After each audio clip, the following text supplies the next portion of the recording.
Everyone who heard about Super Typhoon Sinlaku on April 14th got the typhoon part right. It was a Category 4 storm with winds of 150 miles per hour, and American islands in the western Pacific were hit hard.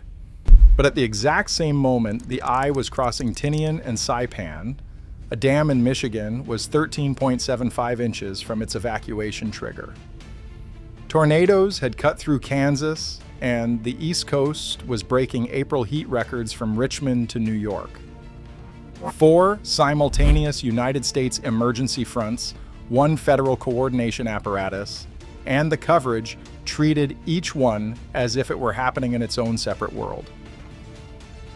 Super Typhoon Sinlaku crossed the Northern Mariana Islands late in the evening of April 14th local time, with sustained winds of 150 miles per hour and a central pressure that personal weather stations on Saipan measured at 917 millibars. The eye passed over both Tinian and Saipan simultaneously. Tinian has approximately 2,000 residents.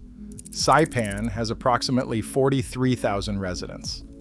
The storm was 400 miles wide enough to cover the entire state of Texas from its western border to its eastern shore, with typhoon force conditions edge to edge. Glen Hunter grew up on Saipan. He has weathered more typhoons than he can count.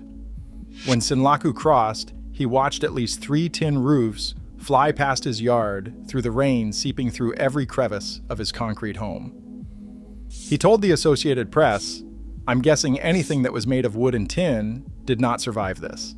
He said Sinlaku felt like the strongest typhoon he had ever experienced on the island.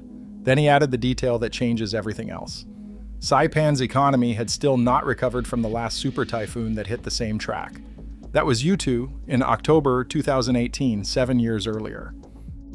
Sinlaku formed April 9th north of Chuuk in Micronesia. By April 12th, the Joint Typhoon Warning Center had rated it at 175 miles per hour, Category 5. By Sunday afternoon, it reached 185 miles per hour and a central pressure of 890 millibars, tying Super Typhoon Hester from January 1953 as the second strongest typhoon ever recorded between January and April. Only Super Typhoon Surajay in mid-April 2021 at 195 miles per hour exceeded it. Before landfall, an eye wall replacement cycle expanded the storm's footprint. A new eye wall formed around the original collapsed inward, and the storm grew wider rather than stronger. The result was 400 miles of sustained Category 4 conditions rather than a concentrated Category 5 core. The storm then spent several hours nearly stationary approximately 30 miles offshore, loading the islands with wind and rain before the eye crossed. National Weather Service meteorologist Landon Aydlett broadcast on Facebook before the crossing. He said, "This is going to be a loud night. Many people will wake up to a different island." The National Weather Service forecast called for 15 to 25 inches of rainfall near the storm center. Washington, D.C.'s average precipitation for 5 months deposited over days. Storm surge of 5 to 8 feet on most shores, with 10 to 15 feet possible on windward-facing beaches and reefs. The American Red Cross, citing National Weather Service projections, stated directly that homes would be destroyed and power and water could be unavailable for weeks. On GUAM, 150 miles south, with 170,000 residents and 3 United States military bases, wind gusts peaked at 88 miles per hour through the night. Roads sat under a foot of water, and downed power lines were reported across the island. The Ugum water treatment plant was secured as a precaution after the river's turbidity spiked due to the typhoon's rainfall. The plant was switched to standby power generation, while 85 wells were monitored island-wide. At the same moment on the mainland, Richmond, Virginia recorded 94 degrees Fahrenheit on April 14th. The Weather Prediction Center described June and July type weather spreading across the eastern United States, with New York, Philadelphia, and Washington, D.C. facing record-challenging highs on April 15th and April 16th. Severe storms had torn through Kansas, Minnesota, and Wisconsin the day before. A tornado damaged a pipe manufacturing facility in Ottawa, Kansas. Additional rounds were forecast across the plains and the upper Midwest, while typhoon watches were still active in the Pacific. In Michigan, the Cheboygan Lock and Dam complex entered its ready evacuation stage at 5:26 a.m. on April 13th, with a crane removing gates overnight, and the upstream flood warning active through April 19th.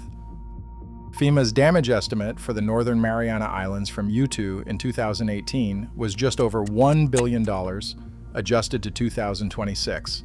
More than a quarter of Saipan's 45,000 residents were left homeless. Most structures on Tinian were destroyed or damaged. Not just most wood and tin structures, most structures. The island's tourism economy, dependent on resorts and the war history sites from one of the Pacific's most contested battles, had its visitor infrastructure comprehensively disrupted. The economy had not stabilized before COVID arrived, and COVID compounded the economic compression. So when Sinlaku crossed at 150 miles per hour, it was crossing a billion-dollar recovery that had not finished. Mayor Ramon R.B. Jose Blas Camacho of Saipan described the crossing. Objects were just flying left and right. He said the rain and wind made it so difficult for us to respond, and that rescue operations could not reach people under active conditions. President Trump approved emergency declarations for Guam and the Northern Mariana Islands before landfall. Nearly 100 FEMA staff were deployed. The Red Cross prepositioned teams on Guam. The system processed the emergency and generated a response.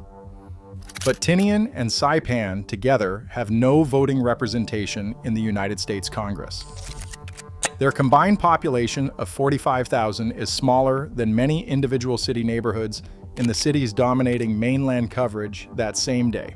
Formal allocation and adequate coverage are not the same thing when the islands are 6,000 miles from the allocation decisions, when the forecast says weeks without power or water, and when the population receiving that forecast was still inside the recovery from the last time it was accurate. The storm itself was not a surprise in the context of what is building in the Pacific. Yale Climate Connections described Sinlaku before landfall as exactly the type of early-season super typhoon expected when El Niño conditions are developing. Sea surface temperatures were 28 to 29 degrees Celsius, wind shear was low, and warm water extended to great depth. The storm intensified by 75 miles per hour in a single 24-hour window and came close to its maximum potential intensity, the ceiling set by existing ocean and atmospheric conditions. The 2026 to 2027 El Niño appears to be building. During El Niño years, typhoons form farther east over warmer central Pacific waters and take longer tracks before recurving, which means more time over open ocean, more intensification potential, and a greater probability of reaching Category 4 or 5 before making landfall in the Marianas. The Joint Typhoon Warning Center has tracked more than 300 super typhoons over the past 80 years, an average of roughly 4 per year. Most of them arrive between August and October. What crossed Tinian and Saipan in April at 150 miles per hour on a population still rebuilding from 2018 is not the worst-case scenario for what this arc may face before the year is over. In May 2023, Super Typhoon Mawar passed 10 miles north of Guam at 145 miles per hour. It knocked out power for days and caused significant infrastructure damage. 3 years later, the institutional memory of managing that event was still current on Guam, recent enough that emergency managers knew exactly which facilities to secure, which roads would flood first, which wells to shift to standby generation. That 3-year memory is an asset. On Saipan, the equivalent institutional memory was from 2018, 7 years old, filtered through a pandemic, and attached to an economy that had not fully returned to where it was before the storm that generated it. By morning on April 15th, Aydlett's forecast was confirmed. The power was out, the rain bands were still crossing. The surf on the windward shores was running at the heights the National Weather Service had warned about days before landfall. And the 4 simultaneous emergencies that had started the day before were still active.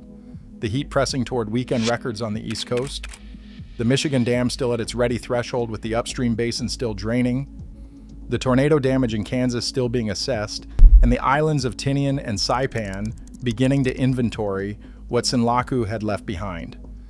Each of those fronts had a declaration. Each had a response chain. None of them had finished. On April 14th, 2026, the United States had a Category 4 typhoon destroying homes on its Pacific islands, a dam crisis threatening evacuation on its mainland, tornadoes cutting through the Midwest, and heat records breaking from Washington to New York. If this story is worth telling, subscribe. We cover more of these every week.